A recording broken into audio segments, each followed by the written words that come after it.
Assalamualaikum warahmatullahi wabarakatuh. Selamat pagi semuanya, anakku kelas 12. Kelas 12 MIPA 1, MIPA 2, MIPA 3 dan IPS. Alhamdulillah pada kesempatan kali ini, pada pagi hari ini yang cerah, izinkanlah Ustadz untuk menyampaikan materi lanjutan yaitu materi etika bergaul dalam Islam. Jadi dalam kehidupan itu kita diatur ya, ada etikanya, ada tata caranya ya.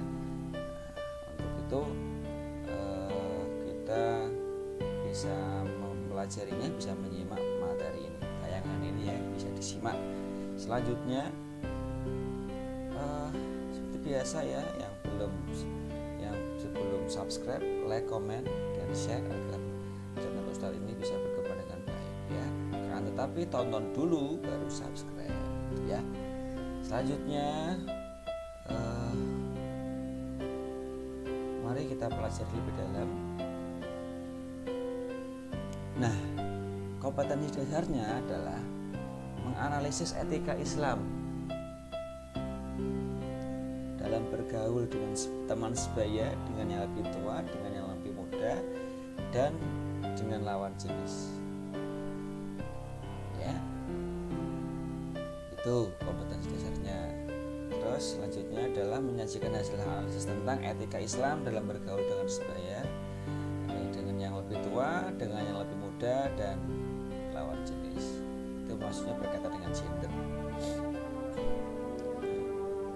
Tujuan pembelajarannya adalah dalam pembelajaran ini peserta didik mampu dapat menganalisis etika Islam dalam bergaul dengan teman sebaya yang lebih tua, yang lebih muda, dan lawan jenis. Peserta didik dapat menyajikan hasil analisis tentang etika Islam dalam bergaul dengan teman sebaya, dengan yang lebih tua, dan dengan yang lebih muda maupun dengan lawan jenis. Itu tujuan pembelajarannya ya. Selanjutnya adalah peta konsepnya. Jadi yang kita bahas adalah fokus ke 4 poin ya. Saya yakin ini materinya kelas 11 dulu kayaknya sudah diajarkan, tapi kita ajarkan kembali. Siapa tahu di antara kalian ada yang lupa, ada yang setiap harinya itu masih saja itu tidak menghormati orang tua maupun meremehkan teman sebayanya. Nah ini nanti Ustaz ingin membahasnya di sini ya. Mulas. Perhatikan, etika bergaul adalah aturan tingkah laku untuk berinteraksi dan berkomunikasi dengan sesama manusia sehingga terjadi hubungan tingkah laku yang baik antar individu lainnya. Etika bergaul gitu ya. Jadi yang namanya etika itu kemarin Ustaz pernah bilang al-adabu fawqa ilma, adab atau etika itu di atasnya ilmu ya. Makanya sopan santun, tindak tanduk, hormat menghormati antar sesama ya, sama apalagi yang lebih tua itu ada gurumu gitu. Nah, ini pengertiannya. Next. Nah, yang pertama adalah etika bergaul dengan yang lebih tua ini. Yang lebih tua itu ada orang tuamu, ada gurumu, ada yang lebih tua darimu, ada kakakmu gitu ya. Kalau di sini kita fokusnya adalah yang lebih tua, diantaranya guru ya. Nah, berikut ini adalah 7 etika yang seharusnya dilakukan kepada orang tua menurut Imam Al-Ghazali. Yang pertama adalah mendengarkan dan mengikuti arahan orang tua, berdiri ketika orang tua berdiri, tidak berjalan di depan orang tua, mencari ridho kepada orang tua, bersikap rendah hati kepada orang tua, tidak mengungkit kebaikan orang tua, tidak menunjukkan sikap murung dan tajam di hadapan orang tua. Sebelum pergi harus meminta izin kepada orang tua. Itu menurut Imam Al-Ghazali ada 7 ya. 7 ya. Nah ini 8 ya, ada 8 ya. 8 tapi tadi tulisannya 7 nah, ya itu menurut Imam Al-Ghazali. Makanya jika ada orang tua berbicara didengarkan ya. Ada orang tua berjalan, kamu jangan mendahulunya. Jikalaupun kamu terpaksa mendahului, itu harus mengucapkan salam atau permisi gitu, mohon maaf. Nah itu adalah etikanya ya. Mencari ridho kepada kedua orang tua ya, ridho Allah ridho walidain. Makanya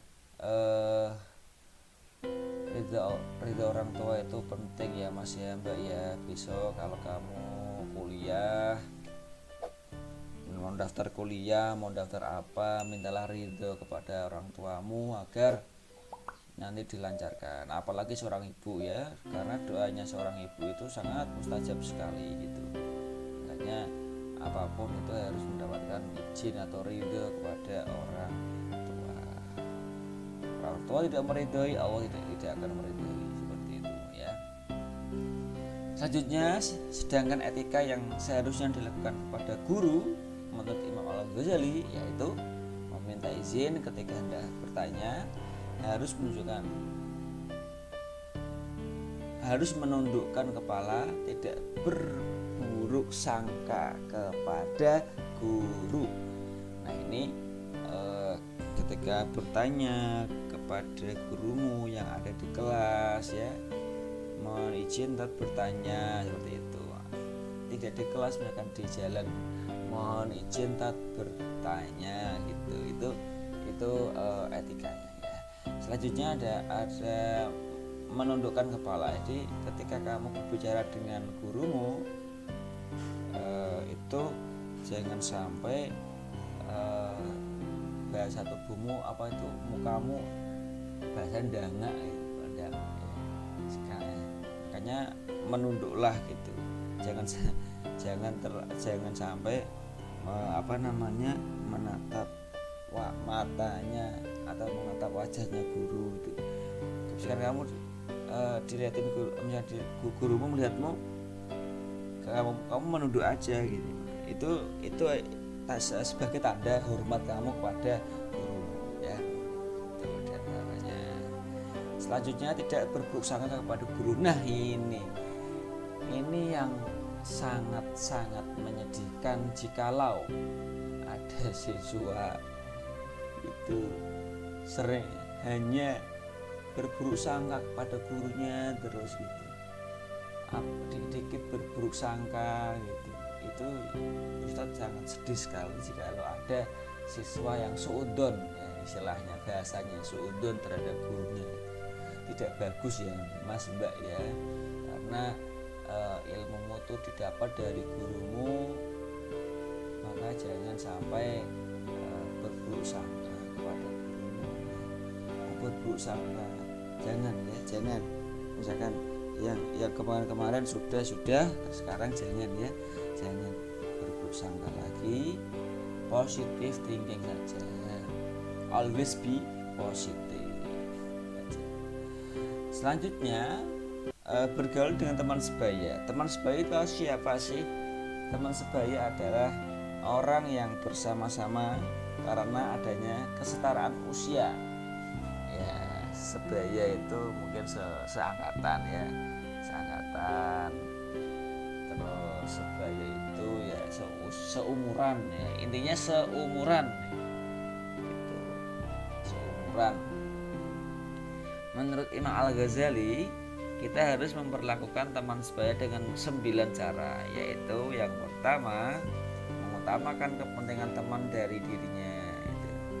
Menutup aib teman, mendengarkan teman ketika berdiskusi, menghindari perdebatan yang tidak penting, memanggil dengan panggilan yang baik, memberikan nasihat yang baik, mendoakan sahabat ketika masih hidup atau sudah meninggal, menyapa ketika bertemu, menyukai teman dengan tulus. Artinya apa? Artinya saya punya teman, maksudnya yang itu yang menyukai teman dengan tulus, maksudnya gini, maksudnya misalkan teman saya sama si A itu ranking 1 prestasi gitu ya, saya suka, iya saya suka punya teman berprestasi gitu. Dia ikut lomba ini menang, saya senang gitu. Nah itu maksudnya ya. Nah, makanya bergaul dengan teman sebaya. Nah itu sebaya seusia seumuran. Lanjut, bergaul dengan yang lebih muda. Nah, orang yang lebih muda siapa? Orang yang lebih muda itu orang yang berumur lebih muda dari kita. Bisa anak, adik kandung, adik kelas, dan lain sebagainya. Itu yang lebih muda ya. Sebagai seorang yang lebih tua, kita seharusnya memperlakukannya dengan cara yang pertama menyayangi yang lebih muda. Ada anak kecil ya, ada adik kelasmu, dia dibimbing ya, dibimbing.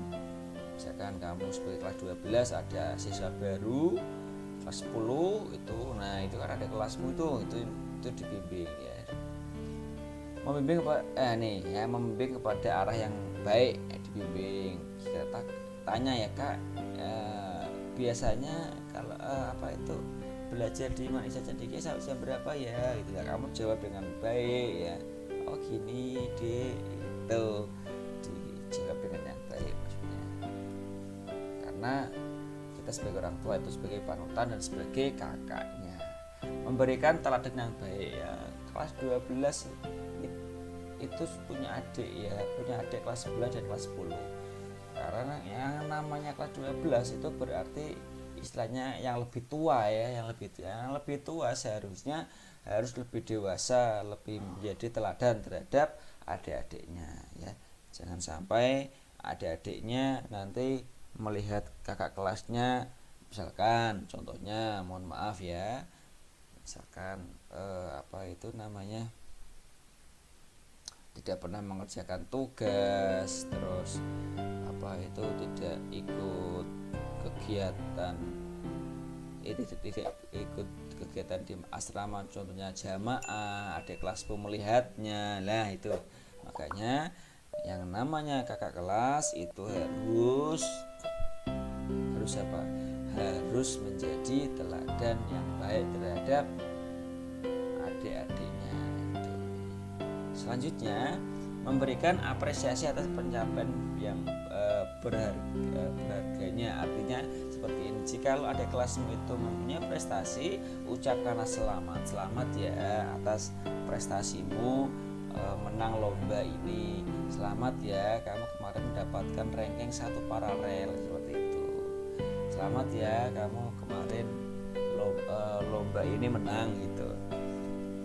Itu etika dari yang kita ya kepada yang lebih muda. Selanjutnya ada etika bergaul dari segi gender. Artinya dari segi gender itu berarti lawan jenis ya. Etika bergaul dari segi gender ada 2, yaitu bergaul dengan sesama jenis dan bergaul dengan lawan jenis. Sesama jenis itu berarti laki-laki sama laki-laki, artinya perempuan sama perempuan, artinya gini, bergaul artinya berteman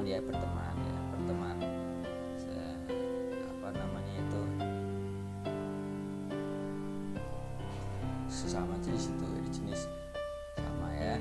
Terus dengan lawan jenis itu berarti laki-laki sama perempuan sama cewek itu berteman maksudnya ya, berteman.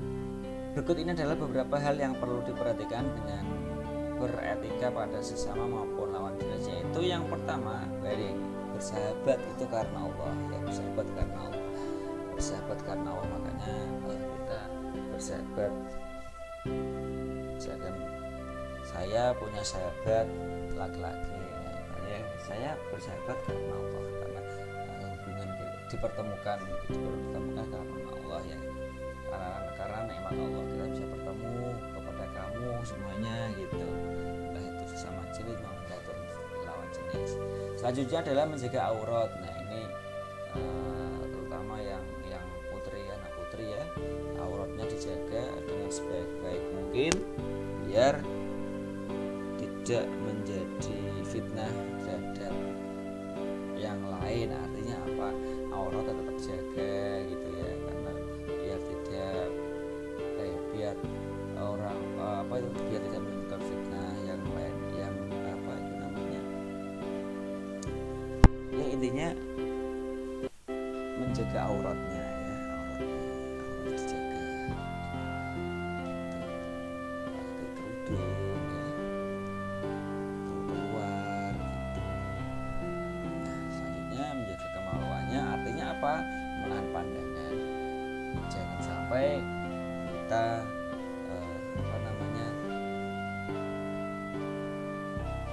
mata kita jelalatan gitu. Itu ya, makanya menahan pandangan, jangan terporsir oleh sesuatu yang ada di depan matamu yang menyebabkan dosa. Jangan, makanya menahan pandangan itu harus ya, gitu ya, agar mereka bisa dijaga.